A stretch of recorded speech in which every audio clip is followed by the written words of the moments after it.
আসসালামু আলাইকুম রহমতুল্লাহি বারাকাতু। আজ আমি এই ভিডিওতে কথা বলবো এক বোনের দোয়া কবুল হওয়ার গল্প নিয়ে। বোনটি বলছে, আমার বৈবাহিক জীবনটা মোটেও সুখের ছিল না। সত্যি বলতে আমি মানসিক এবং আধ্যাত্মিক নির্যাতনের শিকার ছিলাম।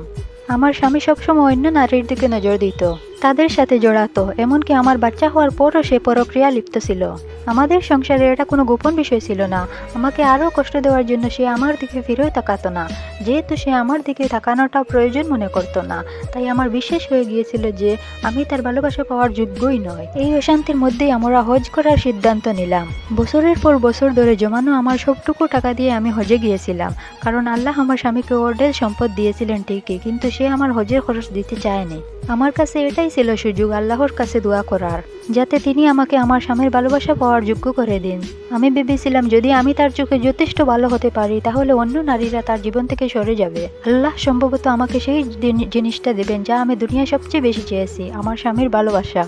ইনস্টাগ্রামে কাবার সামনে দম্পতিদের কত সুন্দর ছবি দেখে, কিন্তু আমার হজের অভিজ্ঞতা ঠিক তেমন ছিল না। আমার কপালে তেমন জুটেনি। যার সাথে আমি গিয়েছিলাম তার কারণেই আমার হজটা ছিল এক ভয়াবহ অভিজ্ঞতা।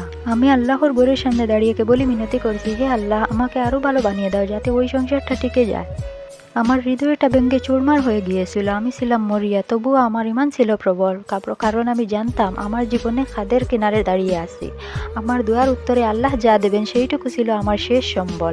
আমি ছিলাম পৃথিবীর সবচেয়ে পবিত্র স্থানে, বছরের সেরা দিনগুলোতে এবং সবচেয়ে সেরা ইবাদতে মগ্ন, কিন্তু একই সাথে আমি ছিলাম আমার জীবনের সবচেয়ে নিচু বিন্দুতে। এই দুনিয়া নিয়ে আমি বড্ড ক্লান্ত হয়ে পড়েছিলাম। মনে হতো আমি কখনোই কারোর জন্য যথেষ্ট হতে পারবো না। আমার মনে আছে আমি কাবার চারপাশে ঘুরছিলাম আর আমার অস্তিত্বের শেষটুকু দিয়ে আল্লাহর কাছে চাইছিলাম। কাবার সামনে দাঁড়িয়ে দেওয়ার আমি নিজেকে উজাড় করে দিয়েছিলাম, আমাকে বাঁচাও, ওটাই ছিল শেষ সুযোগ। রাফাতের দিনটির কথা আমার খুব মনে পড়ে।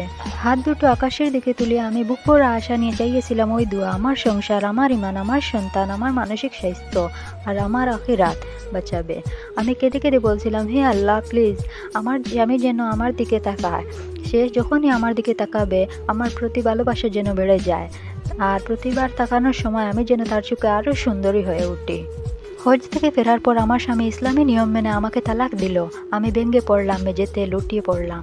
এই ভিডিওর সেকেন্ড পার্ট পেতে মাত্র 10টি লাইক পূর্ণ করবেন। আসসালামু আলাইকুম রহমতুল্লাহি বারাকাতু।